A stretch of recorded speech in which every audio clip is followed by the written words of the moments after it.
Hello, and welcome to Progressive Devilry. Today we're going to talk about the Progressive Party and its now more than 100-year history in the United States.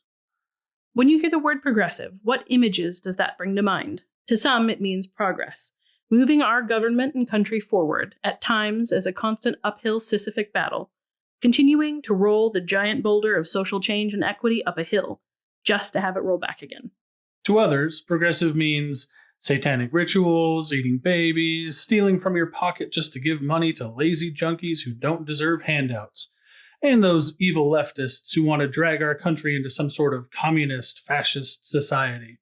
We are going to explore the roots of the Progressive Party and find out where these two fully different points of view came from. I mean, these are not slight differences in perspective. There is a wide crevasse separating the view of progressives from the left and the right. Arguably, one is based in reality, while the other is based in false narratives created by politicians that have no policy response, so they fall back on mudslinging demonization. You mean progressives don't eat babies? Only on the weekends. It's just unsuspecting adult conservatives for breakfast the rest of the week. For those listening on the podcast, there are bright red letters flashing sarcasm right now. Progressivism is currently defined as a social reform movement that brought major changes to American politics and government during the first 2 decades of the 20th century. Many of the founding platform points set the stage for our modern social programs. The Progressive Party got its start as Theodore Roosevelt's passion project and hope of a third term. Teddy took over as the 26th President of the United States in 1901 after the assassination of William McKinley, whom had just started serving his second term. After becoming one of the most popular surprise presidents, Teddy was elected to a second term in 1904 and continued building on the progressive politics that the Republican Party was founded on. If you picked up on the fact that Stella mentioned the Republican Party's progressive politics, they're not wrong. We won't go into the party flip because enough people have made videos about that, and this episode is specifically about the Progressive Party's history. We will link some videos we think do the best job of explaining why and how the base politics of the Republican and Democratic parties flipped down below. For now, all you need to know is that between 1909 and the 1970s, there was a full party flip, and originally, the Republicans were the party of the progressives. After being elected for his second term in 1904, Teddy Roosevelt announced he would not seek a third term. This was a big deal because at the time he was an extremely popular president, and the 22nd Amendment, which limits presidents to 2 terms, wouldn't be passed for another 40 years. Most thought Teddy would change his mind by 1908, but he stuck by his word and backed his Secretary of War, William Taft, whom, because of that endorsement, went on to win the 1908 election. After Taft was successfully installed in the White House in 1909, Teddy decided he wanted a well-deserved vacation, so he went on safari in Africa and toured the continents for 11 months. When he came back, he found that Taft had wrenched the Republican Party hard to the right, alienating all of the progressives, and was in the process of courting corporate money interests instead of working for the people. Teddy was pretty pissed off. To put it mildly. All right, fine. He was incensed. More accurate. In response, Teddy gathered the alienated progressives and set into motion what would become the Progressive Party. Teddy asked the Republican National Committee to re-endorse him instead of their current candidate during the 1912 election, but they decided to go with the guy who posed no opposition to their personal money-making plans. The then current president, Taft. Taft was described as a yes man during his one and only term. He sided with the conservative GOP faction of the Republican Party, which had opposed Teddy's policy reforms at every turn while he was in office. It was a huge slap in the face to come home and find his mentee, whom he had endorsed himself, had turned his back on the values Teddy thought they'd shared, standing up for the people. Teddy had some work to do in order to fix the rift Taft had created in the Republican Party. Unfortunately, he would never succeed, but he put up one hell of a fight. You're right about that. He went head-to-head with Taft at the Republican National Convention to vie for nomination during the 1912 election. He had the support of half the party, but when it became apparent he would not win the nomination, he led a walkout to the Chicago Opera House. This constituted the first national convention of the Progressive Party. Did you know Teddy was shot during a campaign stop in Milwaukee? He spoke for an hour with the bullet still in his body. He famously said, "It takes more than one bullet to take down a bull moose," which is where the Progressive Party mascot, the bull moose, came from. The saloon owner that shot him aimed for his heart, and the bullet was slowed only by his coat, the speech, and his glasses case that rested in his breast pocket. After his speech, he went to the hospital and walked away with just a flesh wound from the bullet extraction. That's pretty badass. Agreed. The election ended so contentiously that it fully split the Republican vote, and the Democratic challenger Woodrow Wilson was the elected president. If they'd had ranked choice voting during that presidential election, it's possible there would have been a different outcome, and the current state of U.S. politics could have looked very differently today. But the Progressive Party didn't die in 1912. It continued to fight on for years. But there were a number of hurdles that they faced that kept them from being a viable party. Their platform was hugely progressive for the early 20th century, which came with some popularity and some bigly conservative stumbling blocks. It was way ahead of its time. Those stumbling blocks were huge, like the early building blocks of the Equal Rights Amendment, which wouldn't be passed for another 50 years. Not to mention, the Progressive Party was a huge supporter of the women's right to vote and equality, almost 10 years before the suffragettes caused enough ruckus to get the bill passed. The basis of the Progressive Party platform essentially pitted Democrats and Republicans against progressives, as they realized that neither party was on the liberal side of politics anymore. Both the old parties were now on the conservative end of politics. After the passage of the women's right to vote in 1920, which is one of the more popular points of order in the Progressive Party platform, attention for the party seemed to wane. But the Republicans and Democrats seemed to band together against the perceived threat of the progressives, and they used every bad thing that happened in the US to say, it isn't time to take a chance on a new party. And a lot happened in the first half of the 20th century. Crash, the Great Depression, World Wars I and II, among a host of other huge world events. And as a couple of white people, we would be remiss if we didn't take a moment to highlight the racial disparities in the history of this time period. It was a very dark period of injustice, hatred, bigotry, and outright murder that casts long shadows we are still attempting to shed light on today.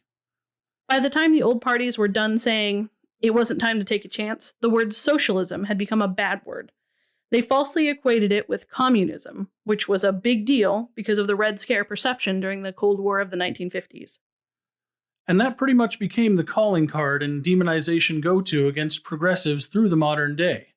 There's a blood feud between Republicans and progressives because they never really forgave them for splitting the vote in 1912, even if they don't really realize that's part of the reason, just like they don't realize the false equivalence of socialism and communism that stems from the 1950s. Coincidentally, Franklin Delano Roosevelt, Teddy's progressive cousin, who ran as a Democrat, made the most of his first presidential terms by passing a huge amount of socialist reform policy and was largely popular because of it. He was elected a record of 4 times and served 3 full terms and had just begun his 4th when he died unexpectedly while sitting for a painting in 1945. The 22nd Amendment was passed just 2 years later, barring any president from serving more than 2 terms. FDR was not a saint, however, and did not make a perfect president. His groundbreaking socialist policies are still working for the people today, but he was also responsible for ordering all Japanese Americans into internment camps, so... Yikes. Big yikes. So while he was a wildly popular president, he was also responsible for a terrible atrocity on U.S. soil. FDR died in 1945, and soon after, the Republicans began taking up the right-to-work mantle, using Social Security and many of the social reform policies passed during FDR's tenure as a reason to start busting unions. A common union-busting tagline you still hear today is, if the government already has laws in place to protect workers, why do we need unions? There's a lot of reasons we need unions, not the least of which is that these laws can be modified to become all but basically useless, as we've seen over the last 80 years since FDR's administration. But that's another story for another episode. Using FDR's example, and seeing how receptive the Democratic Party was to the popularity they brought, many progressives began to join the Dems instead of continuing to fight to solidify their own party. Ranked choice voting was essentially dead, and could not be used to make the necessary changes for other parties to be viable. Instead, progressives took on the maxim, if you can't beat them, join them. And so the beginning of the modern-day Democrats began to form. The progressives had some pull in the new formation of their platform, but they never really pulled it as far left as they wanted. Some people think that the Democrats have shifted farther right recently, but personally, I think that they never really shifted left at all. They were the original conservative party, and while FDR set the tone for the Democrats of the 20th century, no one has come close to the level of progressive change he was able to make in more than 3 terms as president. Unfortunately, the Republican side of the politics just kept moving farther and farther right, so now the political scale of the U.S. is completely unbalanced. And that brings us up to today, with the renewed interest in progressivism with AOC and the squad in the Democratic Party, and Bernie Sanders as an independent. Over the last 10 years, they've resuscitated the interest in the Progressive Party and have created a platform for the New People's Party based on the original intent of its predecessors. The entire purpose of the Progressive Party was to expose Republicans and Democrats as having abandoned the people for large moneyed interests. And it seems that over 100 years later, people are finally seeing behind the curtain. It helps that people like Representative Ocasio-Cortez are creating more transparency. Before she officially took office in 2018, she was invited to a new member orientation that was dubbed Congress Camp on Instagram, where she gave an inside look at what brand new politicians are exposed to on day one. She gave some sharp criticism of parts of this event because the supposedly bipartisan speakers were corporate lobbyists, such as from Goldman Sachs, a global investment and securities firm, among others. She wondered, to her followers on Instagram, why there were no labor representatives, community leaders, or activists to speak to the incoming politicians. Only corporate moneyed interests who were seeking bipartisan support for their specifically crafted bills to lower corporate taxes and gain welfare support so they don't have to pay their employees a living wage. As we've said before, and you'll hear from us in the future, both Democrat and Republican parties are no longer working for the people. 2018 should not have been the first we heard about this kind of immediate, farcical indoctrination of our elected officials. They should be hearing from us, not being funneled directly into lobbyist pockets. We need other options, and ranked choice voting will help with that. A bill to pass RCV is still sitting, stalled in the Washington State House of Representatives, Substitute House Bill 1156. It's waiting to be heard in the Rules Committee. We'll attach the House bill in the description of this video and in the sources on our website. Click on the link and you'll have a direct line to your representatives to tell them you want RCV passed.